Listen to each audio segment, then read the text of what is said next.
So, I released a video a little while ago on sexuality in Fallout New Vegas, and Obsidian, the creators of New Vegas, just released a new RPG, The Outer Worlds, full of really interesting LGBT representation. So, naturally, there was only one thing to do. Do a new video about Fallout New Vegas in Imperialism. To the northeast is a settlement. The locals here call them boomers. What? Wait. Wait.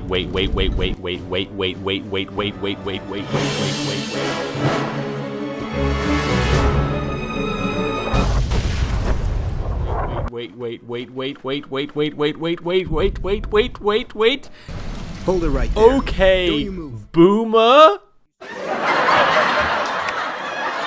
met a traveler from an antique land who said, "Two vast and trunkless legs of stone stand in the desert. Near them, on the sand, half sunk, a shattered visage lies, whose frown and wrinkled lip and sneer of cold command tell that its sculptor well those passions read which yet survive, stamped on these lifeless things." The Fallout franchise started back in the 90s, an era of absolutely incredible game design. Fallout 1 was released hot on the heels of games like Beneath a Steel Sky and Myst. They have nothing to do with this, but I've mentioned them now, so you're pretty convinced I'm a real gamer? New Vegas is the third game produced by members of the original team, introducing a new location and new political factions, while also tying up some loose ends from Fallouts 1 and 2. You encounter Caesar's Legion for the first time as part of a quest that stems from a quest that stems from your most basic character motivation.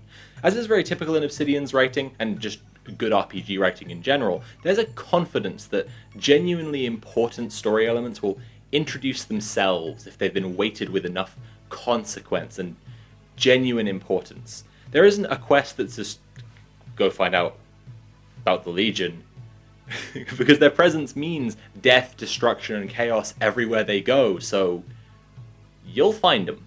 New Vegas has really compelling story options to drive you in the direction where you first encounter the Legion, but just in case you decided to exercise your free will, it is an open world RPG after all, the regions in every other direction are full of creatures that are upsettingly good at killing you, so chances are, even just by trial and error, you'll end up in Nipton. But if you took the story options like the brainwashed sheeple yet to open your eyes to the flat earth truth that you probably are, it went a little bit like this. Benny had you tied up and stole the thing you were delivering, told you, "From where you're kneeling must seem like an 18-carat run of bad luck. Truth is, the game was rigged from the start." and then shot you in the head. Simultaneously the coolest opening in all of video game history, and what future historians would come to determine as technically a dick move. When you wake up in Good Springs near where you were shot, you get patched up, have a chance to decide your stats and create your Adam driver, and then you're on your way. You head along to Prim, where the New California Republic, NCR, is in a standoff with escaped convicts, and you can find out from the people of Prim that Benny went to Nipton.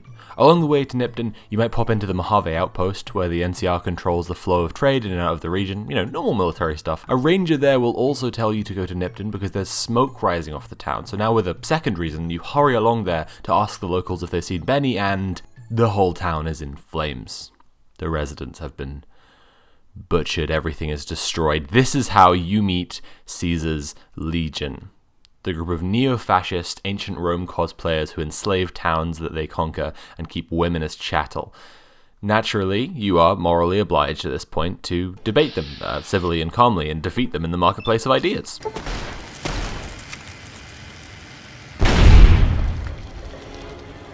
After this point, however, be warned, you will be an official outlaw in the eyes of the Legion, wanted for unlicensed debating and suspected possession of high-level important ideas. You'll just be trying to get along with the game, and a bunch of guys in leather skirts and moped helmets will run up to you and declare, "The Caesar has marked you for death, and the Legion obeys.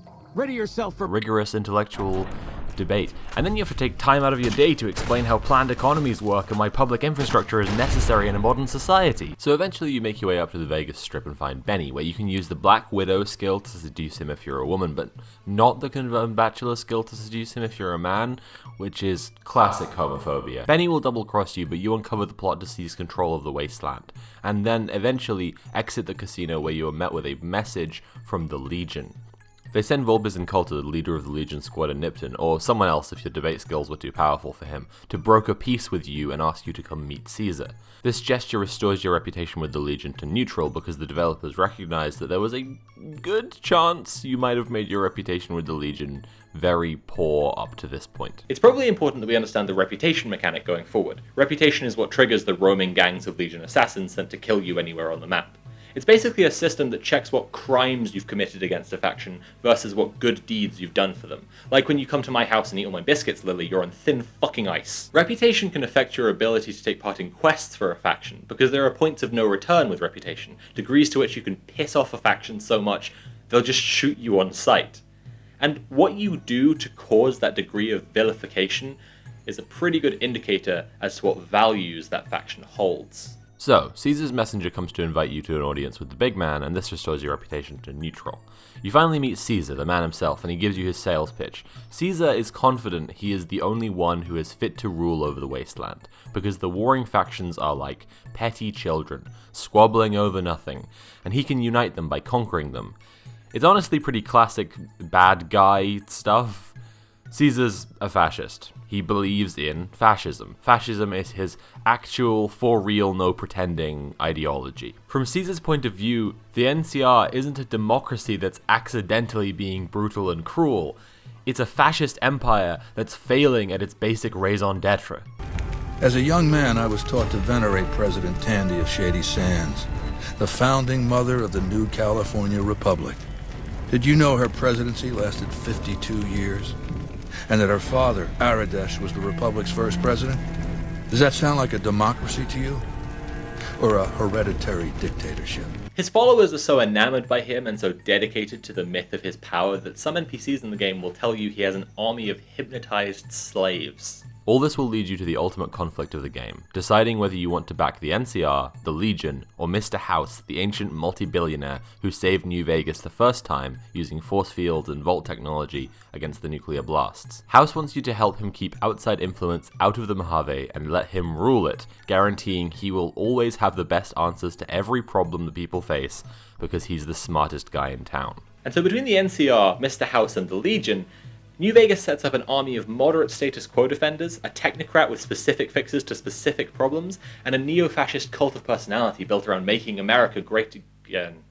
Okay, let's be clear about this. New Vegas was released years and years before Trump was president, but the parallels exist regardless. Caesar's Legion are a bunch of asshole bros cosplaying fascists from the past, wearing aviator sunglasses together with Centurion armor, thinking they're hot shit, and everybody else looks at them and thinks they're the dorkiest fuckers on the planet, and who does that remind you of? We're gonna talk about the parallels, because frankly I'm here to do two things. Cry because Christine and Veronica can never be together even though their love is pure and beautiful, and talk too seriously about the politics of a video game. And I'm all done crying. Fuck no, I'm not. So let's talk real-world parallels. Caesar and Donald Trump don't have to be similar people exactly for this to be an interesting comparison. The way the Legion works is pretty standard for a fascist movement.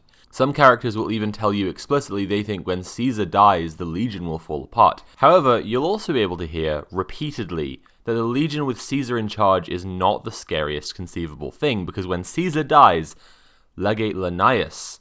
Oh shit! I ran out of money for my illustrator. Okay. Oh shit. Guy in a suit. That politician in a suit. That's no good. Oh yeah, this guy. Okay, that's good. Yeah. There he is. Guys, just bear with me 1 second. Sorry. I just fuck. There's Linnaeus. Okay. Get the guy. Yeah. Get his face. Just and then cut out the face. Yep. Oh, fuck, he's gonna look like a YouTube skeptic. Jesus Christ. Legate Linnaeus, Caesar's second in command, is more brutal and crueler, and crucially, is viewed as an unhinged, unpredictable madman. It's very important to the social role of Linnaeus that he wears a mask. Not the character, but the social role. Simultaneously, this image of the scarier, unpredictable, unhinged second-in-command acts as a bluff, dissuading people from trying to depose the fascist leader for fear of their successor, and also drives the continual evolution of fascist leaders into ever crueler, more corrupt, more repulsive, and more disturbing iterations. Every new leader will dwarf the previous ones in terms of sheer monstrosity. The rise of Donald Trump has made loads of people look with rose-tinted goggles at George W. Bush, the man who devastated America, put a boot on the necks of LGBT people and ethnic minorities, and killed 500,000 people in Iraq. But it's all good now, guys. He paints dogs. He hung out with Ellen. He gave Michelle Obama that candy. Maybe the candy contains secrets that will give all the people of New Orleans back their homes. Maybe Ellen will do a reveal on her show that the dog he paints found WMDs, and so there was a good reason to kill 500,000 people.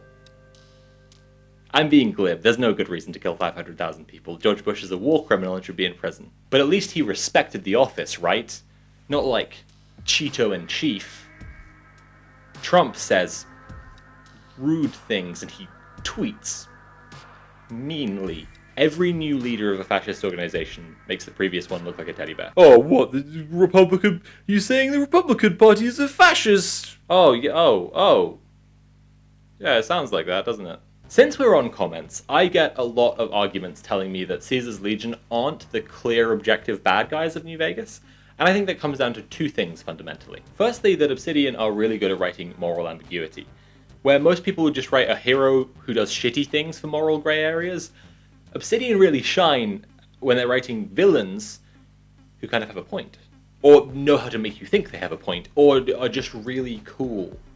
In The Outer Worlds, for example, the main antagonists turn out to be trying to implement a sort of hyper-fascist capitalism because of the scarcity of resources in the colony. And that's pretty persuasive, right? Resource scarcity is just a fact of life, there's nothing you can do about it. But if you dig a little deeper, it turns out that scarcity is manufactured for profit. But they knew how to make you think they had a case there, right? And likewise with Caesar, he's charismatic and persuasive, and he knows what to tell you to make you think he might just be the right guy to rule over the Mojave. But at the end of the day, he's a fascist. So you just gotta debate him. And the other reason I think I get these comments telling me that the Legion aren't the clear-cut, objective bad guys of New Vegas is that they're fucking right.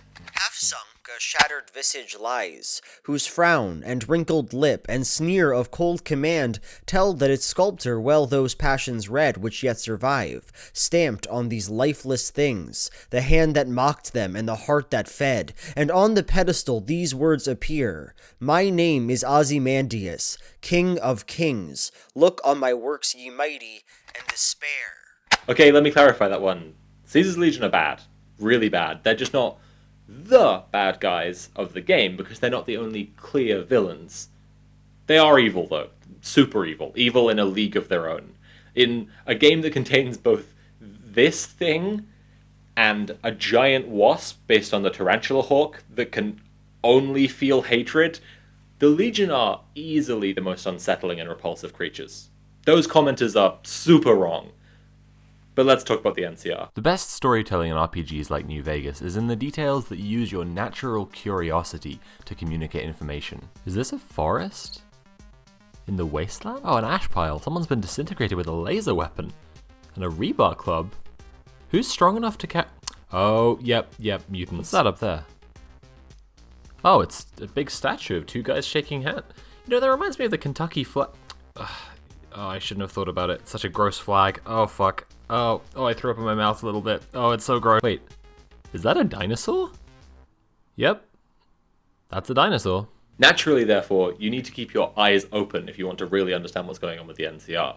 One of your possible companions, Boone, an ex-NCR sniper, tells you this about their presence around New Vegas. Coming east was about securing the land so people could live without fear. And of the Mojave in general. It's NCR land for the most part.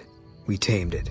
Now we're settling it. See, I've studied some maps really closely of where Fallout locations would be in real life, and this one's very technical, so pay close attention. But Las Vegas isn't what geographers would call in California. So for the new California Republic to be seizing New Vegas, it would have to be a sort of expansionist political force, a sort of civilization that conquers other neighboring civilizations and incorporates it into itself, like I know there's a word for this. See, Caesar's Legion is evil and bad because they're an imperialist force, and their moral justification is that for society to return to normal, people can't be trusted to rule over themselves. But the NCR is good because They just want to make things, back how they were. You recognize the society that the NCR is trying to create. It's regular, degular America. So even if it's not perfect, it's pretty good. Right? Well, let's start at the beginning. Both at the start of the NCR presence in the Mojave and the start of the United States of America. After all, they do start with the same thing. Massacre.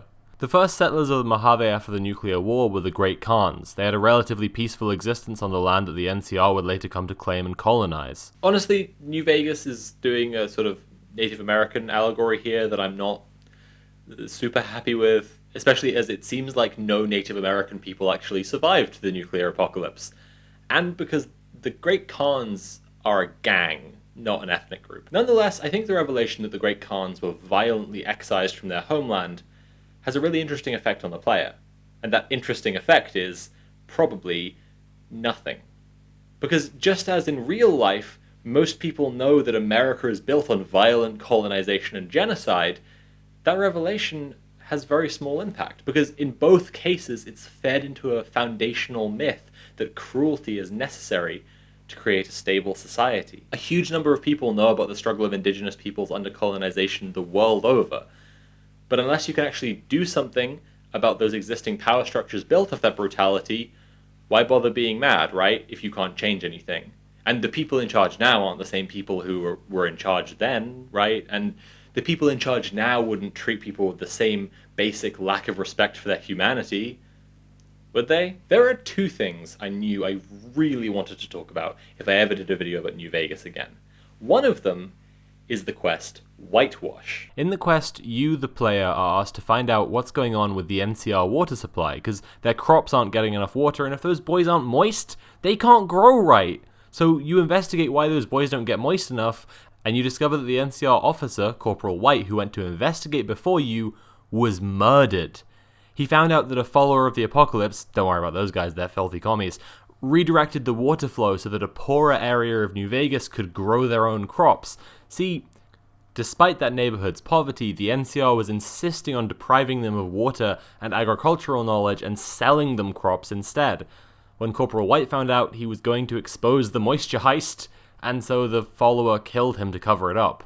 Exposing the murderer, and therefore the scheme, will result in the poor neighborhood losing food and water, but doing nothing lets the murderer go free. You could kill him yourself if you feel comfortable with execution as a punishment, and with being the executioner. Holy shit, this writing! It's so good! This is why I wanted to talk about this quest as an example of the writing in New Vegas. Even if you know for sure which option you'd pick, you can see why someone else would pick a different one, right? And also because in real life, the city of Flint, Michigan has been without clean water for 5 years now. As you might expect, 5 years in, the situation is a little more complicated than that. Really slow progress is being made at replacing the systems that are leaking lead into the water supply. As far as I can see, this is a pretty good parallel. The NCR has the same attitude towards poor neighborhoods. It doesn't care, and it's only going to care less as time goes on. All through this game, the NCR are controlling basic resources, either sending the lion's share to themselves or selling them back to ordinary people who could just have them for free. When you fix the solar power plant Helios 1, you have to choose between directing all the power to the NCR or sharing it equally between the whole region. To me, that seems like a pretty simple choice, but be careful, because if you choose that latter one, you just did a communism, baby. Communism is a preferable alternative. And look at these propaganda posters. Pretty standard. The troops are your friends, whatever. The Legion's evil, yeah, okay. But you bring democracy, though? Soldiers bring democracy? Okay, let's talk about neoliberalism. Setting: the 70s. A man had walked on the moon, the Beatles had just broken up, and people were on so many drugs. And a 61-year-old American man called Milton Friedman had taken way too much of the most powerful drug known to man. Radical free enterprise. Friedman, absolutely out of his gourd on the sheer concept of the free market, had been pushing a new economic theory, counter to the popular Keynesian economics of the time. Keynesian economics, if you aren't familiar, was a theory that said, put simply, you need to watch the economy really closely. Like a really dangerous science experiment, like one involving fireworks and children. What Friedman, deep in his K-hole, K here being the variable economics representing capital, said was, nah, it's fine. We shouldn't watch the babies and the fireworks. The experiment won't succeed if we make sure the babies play with the fireworks safely.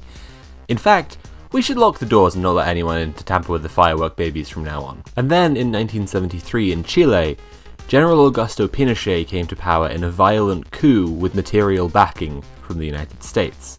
Pinochet's government terrorized, tortured, and murdered political opponents, and of course, swathes of the public suspected of being political opponents. This, to severe capitalism addict Milton Friedman, seemed like the absolutely perfect playground to try out his free market bullshit. In her book on the rise of global neoliberalism, The Shock Doctrine, Naomi Klein writes, Friedman first learned how to exploit a large-scale shock or crisis in the mid-70s when he acted as advisor to the Chilean dictator General Augusto Pinochet. Not only were Chileans in a state of shock following Pinochet's violent coup, but the country was also traumatized by severe hyperinflation. Friedman advised Pinochet to impose a rapid-fire transformation of the economy: tax cuts, free trade, privatized services, cuts to social spending, and deregulation. Eventually, Chileans even saw their public schools replaced with voucher-funded private ones. It was the most extreme capitalist makeover ever attempted anywhere, and it became known as a Chicago School Revolution, since so many of Pinochet's economists had studied under Friedman at the University of Chicago. She also explains that by 1988, when the economy had stabilized and was growing rapidly, 45% of the population had fallen below the poverty line. The richest 10% of Chileans, however, had seen their incomes increase by 83%. So in case you'd noticed that there were protests in Chile right now, and were wondering what they were about, that's what they're about. The hegemony of free trade is so familiar now, it seems really weird to talk about times when these ideas were new and needed implementing. But that's how a hegemony works. Neoliberal policy has to be as familiar to you as the taste of oxygen. Otherwise, you'd critique it on its own merits rather than just treating it as the default. Friedman and his students served as advisors on the policies of Chile, Argentina, Peru, Brazil, Ecuador, and Venezuela, and inspired this ideological shift to neoliberal economics across the world. In Asia, Europe, Australasia, Canada, the US, and here in the UK. And also, Friedman personally advised Thatcher that she should do some of the things that Pinochet had done in Chile to shock the country into submission. And although she never took it quite that far, she was a proud supporter of Pinochet for many years and even called him a true friend.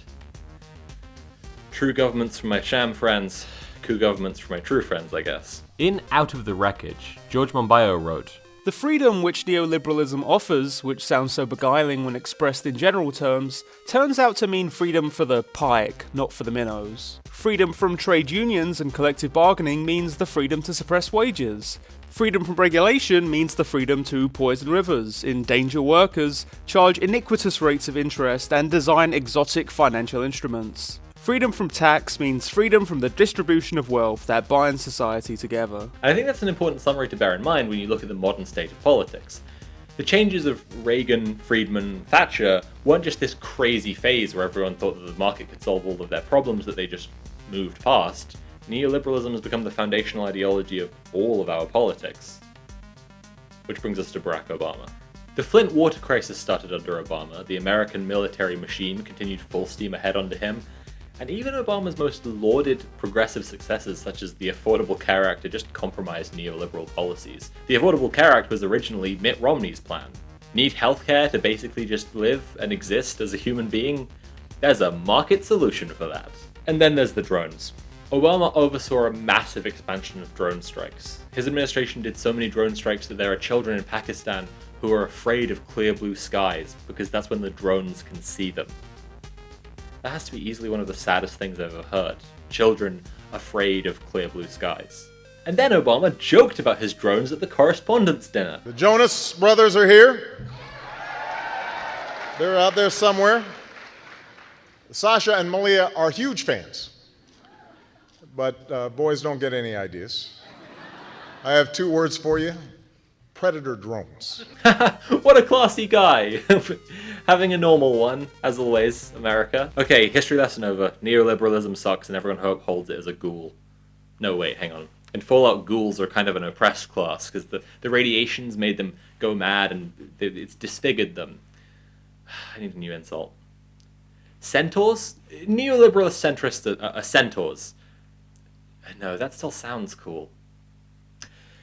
Everyone who upholds neoliberalism is a spore carrier, because they live in a hole in the ground, and their brain is full of fungus. These parallels are interesting, even if you don't see it as trying to convey any kind of directed political message. According to Facebook data on what kind of political leanings different fan bases have, open-world RPGs like Fallout New Vegas really appeal to centrists. The game also contains the Legion, in case you're a fascist and want to kid yourself you have reasonable opinions. And the basic concept of the Wasteland appeals massively to the most powerfully brain-genius faction of modern politics, libertarians. Should someone have to have a government-issued license to drive a car?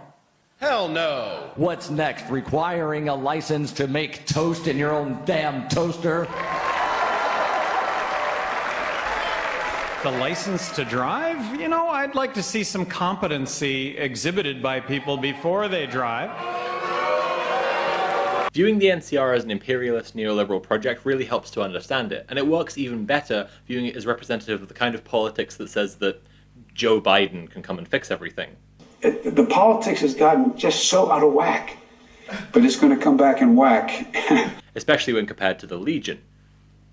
The Legion are a dark mirror held up against the imperialism of the NCR. It is absolutely crucial and deliberate that you can become so hated by the NCR just by not working with them and furthering their goals that nominally civilian areas, like the Crimson Caravan, will start to shoot you on sight.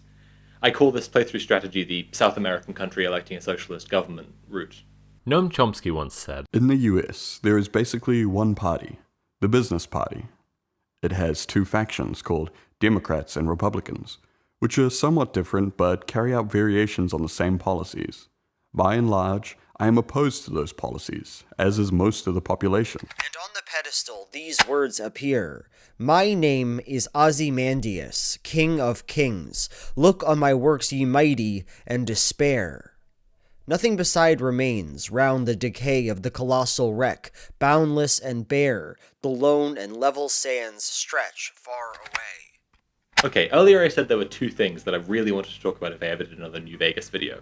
So here's the second one.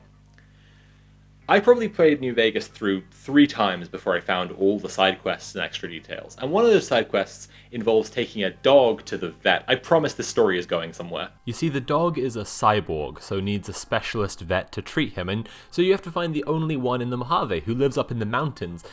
And as you follow the mountain trail up into the west, you see trees. Loads of trees, a whole forest, and this is striking against the bleak, plantless wasteland of the rest of the game. So striking, I felt a bit shaken, actually. Maybe if there can be a forest in the wasteland, there's hope after all. And as you continue into the forest, you reach Jacobstown.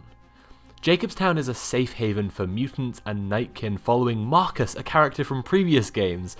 The mutants and the Nightkin used to be human, but the Master, the antagonist from the first game, transformed them and put them to work in his army. The Nightkin were the stealth soldiers and used invisibility technology, and now the majority of Nightkin can't bear to be seen by anyone. It's not like I think Jacobstown was created as the developer's ideal society, but I think you can tell they have a soft spot for Marcus, and I love that. And because of that, it's clear that the way people do things in Jacobstown is meant to be pretty great. The original settlement, Broken Hills, was created when Marcus and a knight from the Brotherhood of Steel fought until they were at a total impasse, and eventually sat down and just decided to talk. That was Jacob. It became a place where mutants and humans and ghouls could all live together peacefully. You can see the legacy of that in Jacobstown, where the Nightkin are all treated for their sickness instead of being persecuted.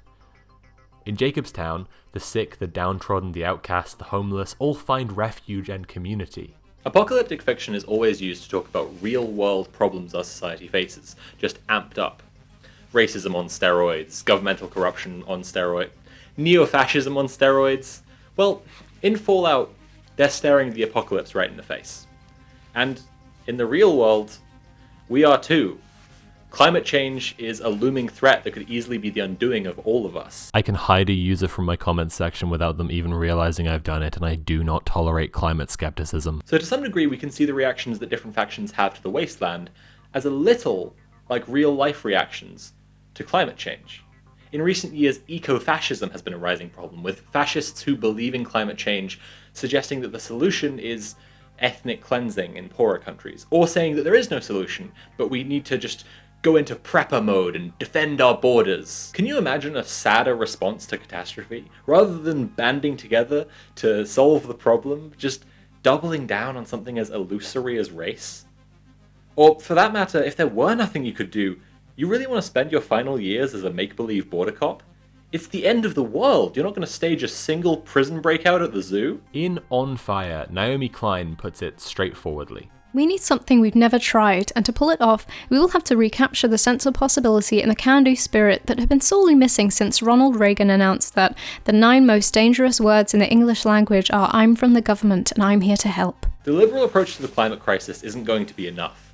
Simply putting things back in whack is not going to be enough. We need to get more radical, and I think on an instinctual level, most people know that. We're in a position now where compromise means death, because it's compromise between the only solutions that can save our planet and death cult fascist logic. See, there was once a frog that was about to cross a river, when a scorpion came to it and said, "I can't swim and I'm small, let me ride on your back so I can get across." And the frog said, "No, you'll sting me." And the scorpion had to assure the frog, no, I won't, I promise, that would be foolish, because I wouldn't get across. The frog, reassured, accepted the deal, and started to cross. And it was going well, until they got to the middle of the river, the deepest, darkest part of the waters. And sure enough, the scorpion stung the frog. And as the frog's body spasmed and seized up and it started to sink, it looked up and said, "Now we'll both drown. Why would you do this?" And the scorpion said, "Fuck you, cuck." So if you have an uneasy feeling about giving power to the NCR, if you defeat the Legion at Hoover Dam, and then the general comes through and you just can't quite bring yourself to do it, but you don't know why, that's why. When you don't have the power to change anything, the status quo is acceptable, sustainable, meh. But when you have the opportunity to get Yes Man to throw General Oliver off the Hoover Dam, yeah, that's what you're going to do. Damn! He ain't gonna be in Rush Hour 3. Bringing back the NCR, bringing back the old way, is not the clear win it's made out to be. You might think that playing your game of trying to keep everything the same, the way it was before, the emergence of fascists is a totally alarming, surprising, and unpredictable occurrence. But the truth is, the game was rigged from the start.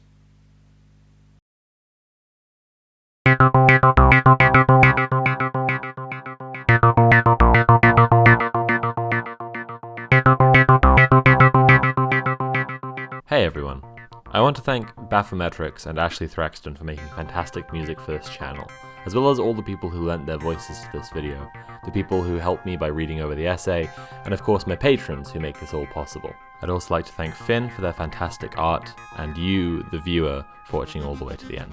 If you like this video and have some disposable income you feel like chucking my way, you can go to patreon.com/curiovids and get marvelous rewards like access to extra content and my spinach and feta pie recipe.